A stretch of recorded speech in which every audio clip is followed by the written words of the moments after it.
Merhaba arkadaşlar. Falkader kanalıma hepiniz hoş geldiniz. Yurt içinden, yurt dışından bizleri takip eden tüm değerli izleyicilerime gönülden teşekkür ediyorum. Aramıza bugün ilk kez katılan yeni izleyicilerimize de kocaman bir hoş geldiniz demek istiyorum. Hepinize sağlık, huzur ve mutluluk dolu günler diliyorum. Şimdi vakit kaybetmeden videoma geçmek istiyorum. Bakalım neler çıkmış.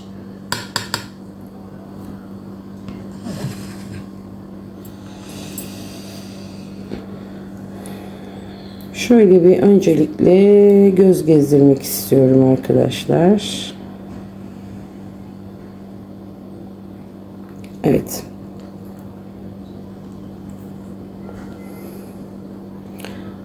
Şimdi ilk dikkatimi çeken yer fincanın dibi oldu. Şimdi buraya baktığımda çok güzel bir görüntü karşıladı beni. Fincanın dibi oldukça aydınlık. Bu da üzerinizdeki sıkıntıların, yüklerin ve sizi yoran olayların yavaş yavaş geride kalacağını gösteriyor. Adeta karanlık dağılmış, yerini tertemiz, bembeyaz bir enerjiye bırakmış arkadaşlar. Şimdi bu beyaz alanın içinde çok net bir ağaç figürü görüyorum ben. Ancak bu ağaç sanki hafif bir rüzgarın esintisiyle yana doğru böyle sallanır gibi duruyor. Hayatınızda yaşanacak değişimlere uyum sağlayacağınız ve bu değişimlerin sonunda daha da güçleneceğiniz şeklinde yorumlayacağım. Rüzgar geçicidir ama kökleri sağlam olan ağaç dimdik ayakta kalır. Siz de yaşadığınız küçük sarsıntılara rağmen hedefinizden vazgeçmeyecek, aksine daha sağlam adımlarla yolunuza devam edecek gibi görünüyor. Bu ağaç bereketi, ailevi huzuru ve kök salmayı temsil ediyor. Beklediğiniz konuda güzel bir gelişme yaşanabilir. Evinizde veya iş hayatınızda ferahlık hissedeceğiniz bir döneme girebilirsiniz. Şimdi fincanın dibindeki bu kadar temiz ve aydınlık görüntüde bu gelişmelerin önündeki engellerin büyük ölçüde kalktığını işaret ediyor. Kısacası sıkıntıların geride kaldığı, umutların yeniden yeşerdiği ve güçlü bir başlangıcın kapıda olduğu bir dönemin habercisi diyoruz arkadaşlar.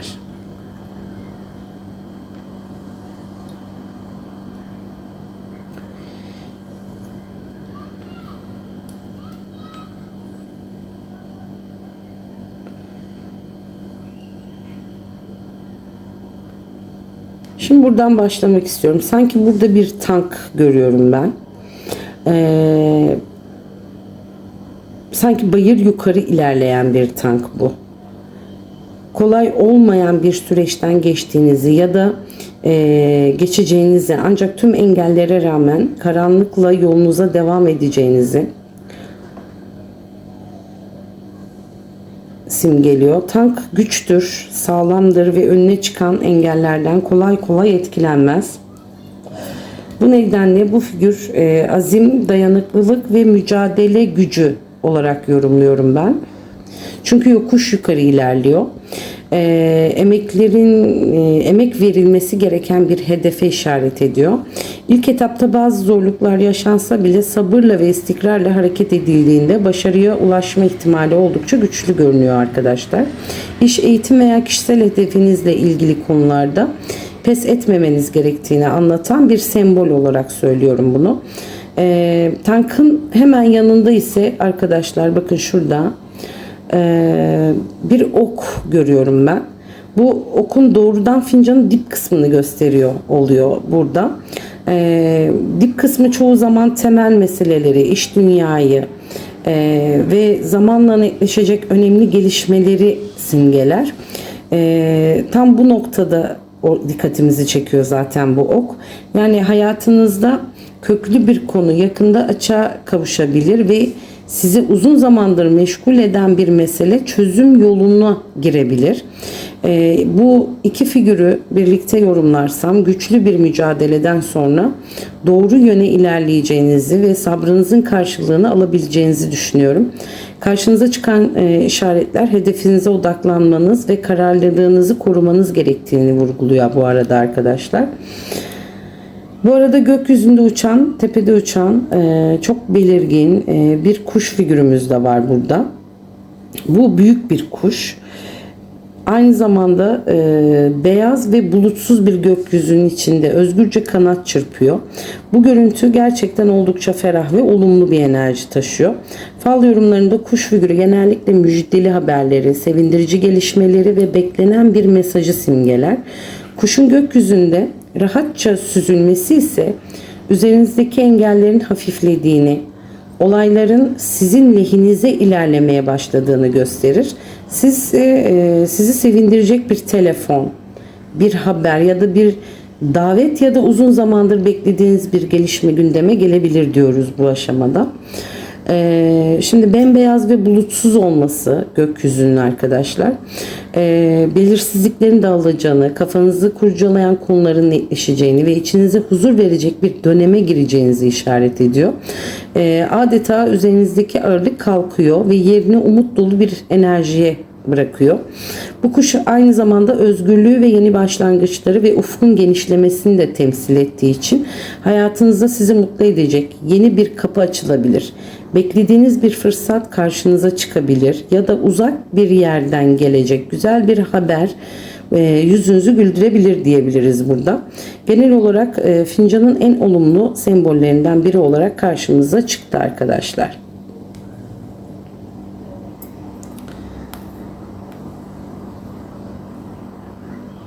Şimdi buraya baktığımda sanki yerinden zıplamış bir kurbağa görüyorum ben burada. Ağız kısmına yakın bir yerde. Sanki sazlıkların arasından bir anda dışarı fırlamış ve fincanın ağız kısmına doğru zıplamış. Beklenmedik ve ani gelişmeleri simgeliyor. Fal yorumlarında dediğim gibi kurbağa değişim, kısmet, bereket ve fırsatla ilişkilendirilir. Özellikle bulunduğu yerden sıçrayarak yukarı doğru hareket etmesi hayatınızda ani bir yükselişin ya da beklenmedik bir fırsatın kapınızı çalabileceğini işaret eder. Uzun süredir sessiz kalan bir konu birdenbire hareketlenebilir ve sizi şaşırtacak güzel gelişmeler yaşanabilir. Kurbanın sazlıkların içinden çıkıyor gibi olması, bu gözden uzak kalan, gizli yerden, gizliden ilerleyen ve henüz fark etmediğiniz bir durumun yakında ortaya çıkacağını da anlatıyor. Belki beklediğiniz bir haber, belki de hiç ummadığınız bir teklif gündeme gelebilir.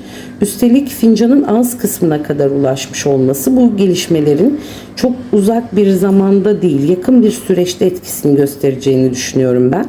Genel olarak bu sembol durağanlığın sona ermesi, yani fırsatların belirmesi ve hayatınıza hareket katacak olumlu değişimlerin habercisi olarak yorumlayacağım.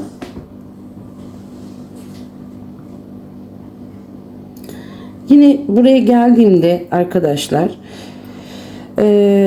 hemen kurbağa figürünün yan tarafında kalıyor.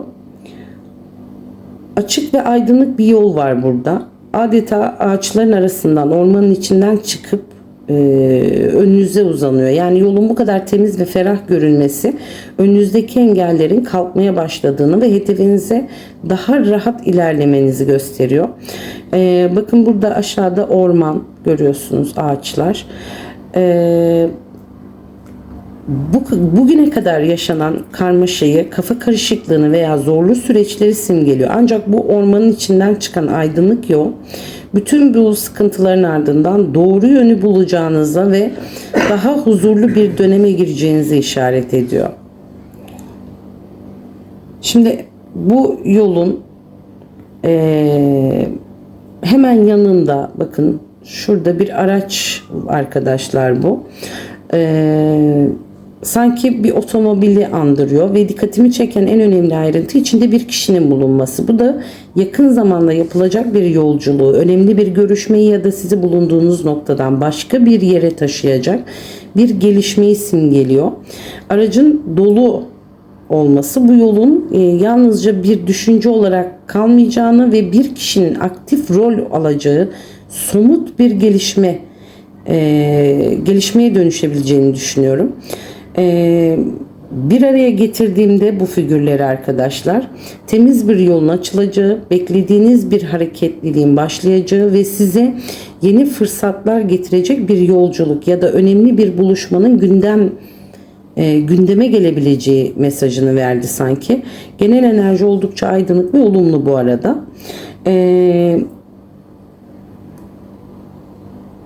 Bu tarafa doğru geldiğimde arkadaşlar,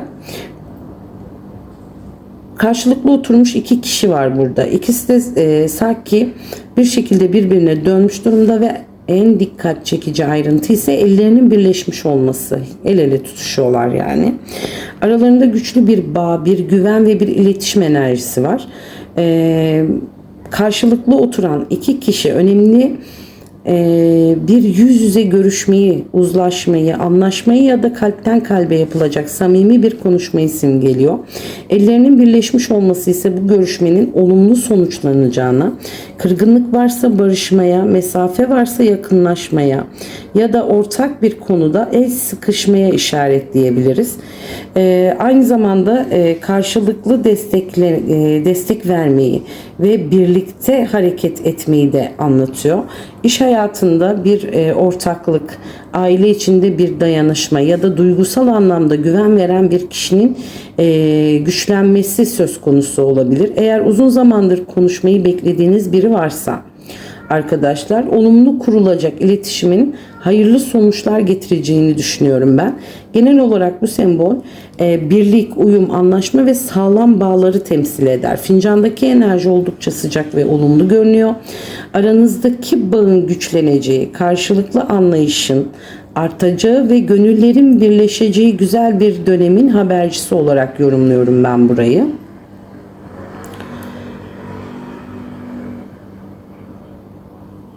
Şimdi burada oldukça heybetli bir figür var. Bu çok gösterişli boynuzları olan bir geyiği andırdı bana. Güçlü bir enerji taşıyor arkadaşlar. Falda genelde geyik zarafeti, asaleti, bereketi, kısmeti ve doğru zamanda karşınıza çıkacak güzel fırsatları temsil eder. Özellikle boynuzlarının büyük ve belirgin olması. Bakın şurada. Güç, saygınlık, itibar anlamı da kuvvetlendiriyor. Emek verdiğiniz bir konuda takdir görebilirsiniz. Çevrenizde sözü dinlenen ve değer verilen bir konuma gelebilirsiniz arkadaşlar. Geyin şöyle söyleyeyim, karşılıklı oturan iki kişinin arasında yer alıyor. Bakın hemen arkasında, pardon. Hemen şurada arkasında yer alıyor. Oldukça anlamlı. Bu yapılacak bir görüşmenin, anlaşmanın veya kurulacak bir bağın arkasında güçlü bir destek ve hayırlı bir enerji bulunduğunu düşünüyorum. Alınacak ortak bir karar ilerleyen süreçte önemli fırsatların kapısına aralayabilir diyoruz.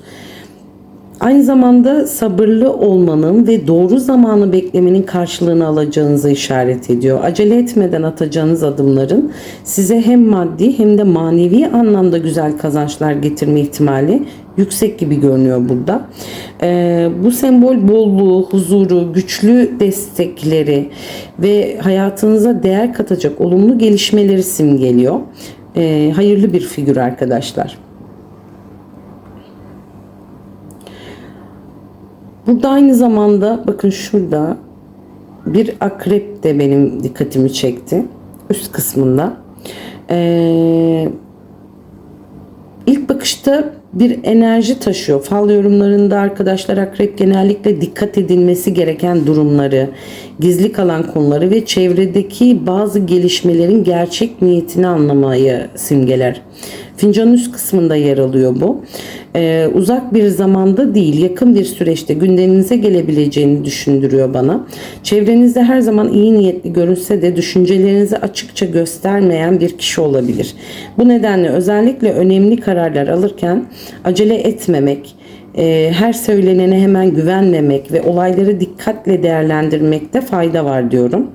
Bununla birlikte sadece akrep figürü uyarı anlamı taşımıyor. Aynı zamanda güçlü duruşu, kararlılığı ve zorluklar karşısında ayakta kalabilmeyi de temsil ediyor.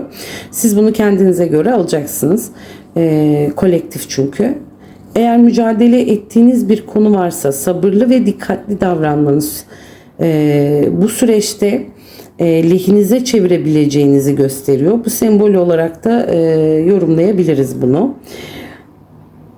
Sezgilerinize güvenmeniz, çevrenizi iyi gözlemlemeniz ve doğru zamanı bekleyerek hareket etmeniz gerektiğini anlatıyor aslında.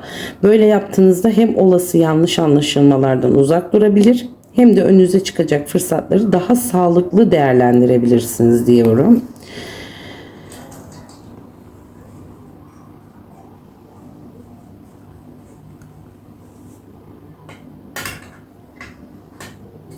Şimdi buraya geldiğimde arkadaşlar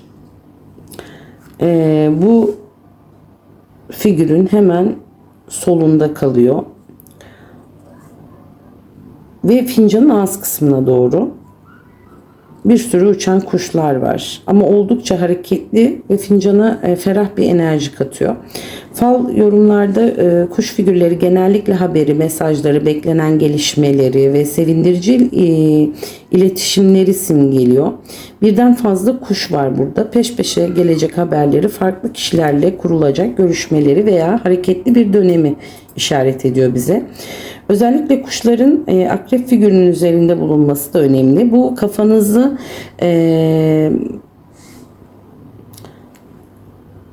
kurcalayan bir konunun yakında açığa kavuşabileceğini, gizli kalan bir durumla ilgili haber alabileceğinizi veya merak ettiğiniz bir meselede netlik kazanacağını düşünüyorum. Aynı zamanda burada çok belirgin harfler de görüyorum arkadaşlar. Büyük bir S, 2 tane E harfi ve bir de V harfi dikkat çekiyor.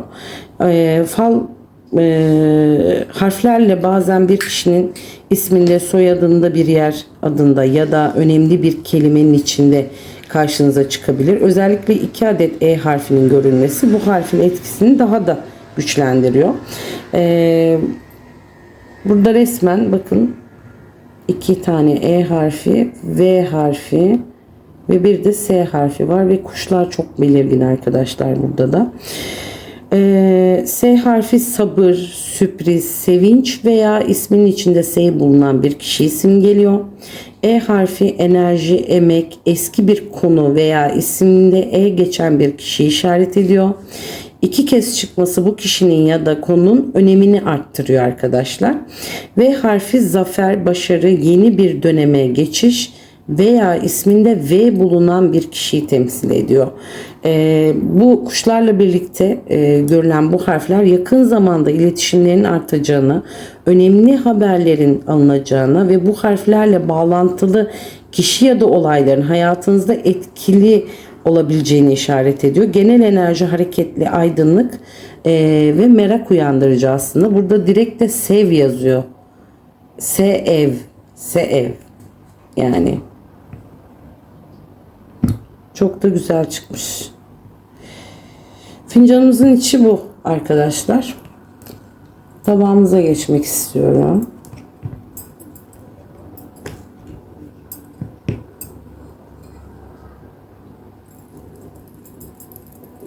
Tabağımızda bütün sıkıntılar tabağımıza toplanmış gibi duruyor arkadaşlar.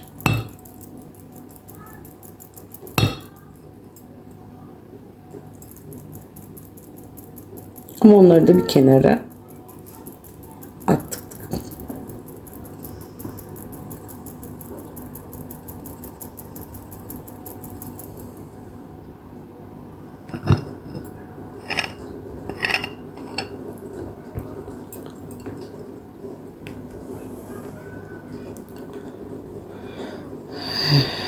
Evet, şimdi burada oturmuş bir kişi var.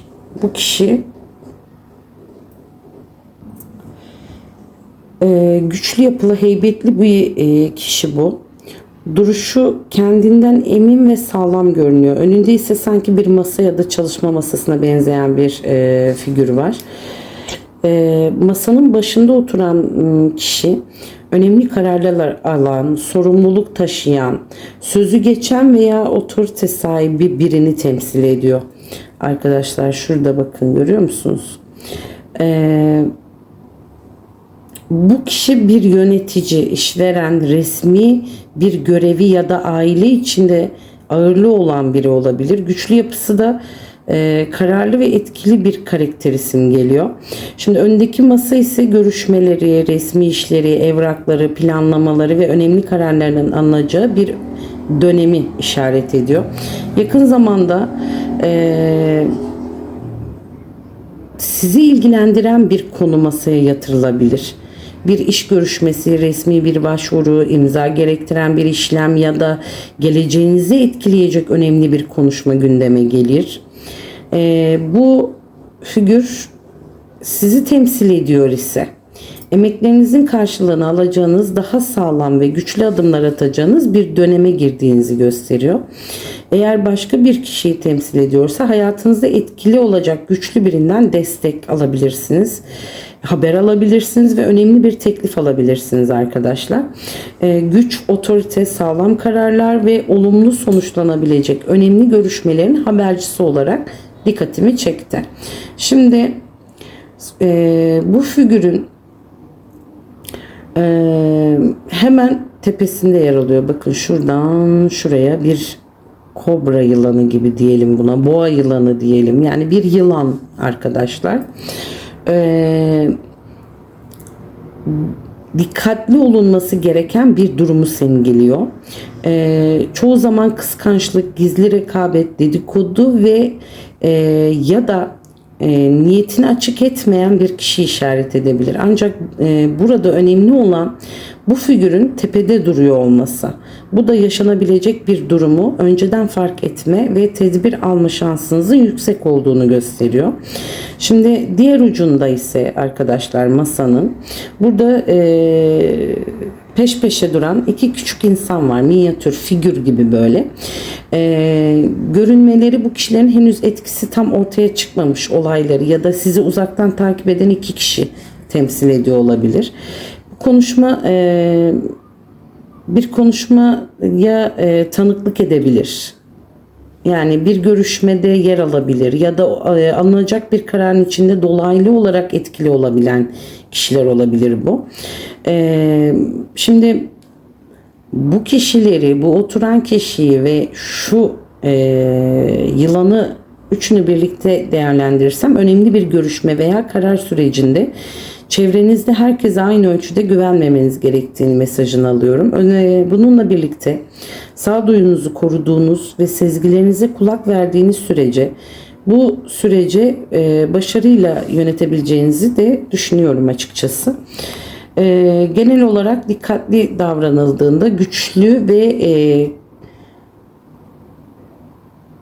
kalıcılığınızı ve olayların sonunda kontrolün sizde olacağını işaret ediyor.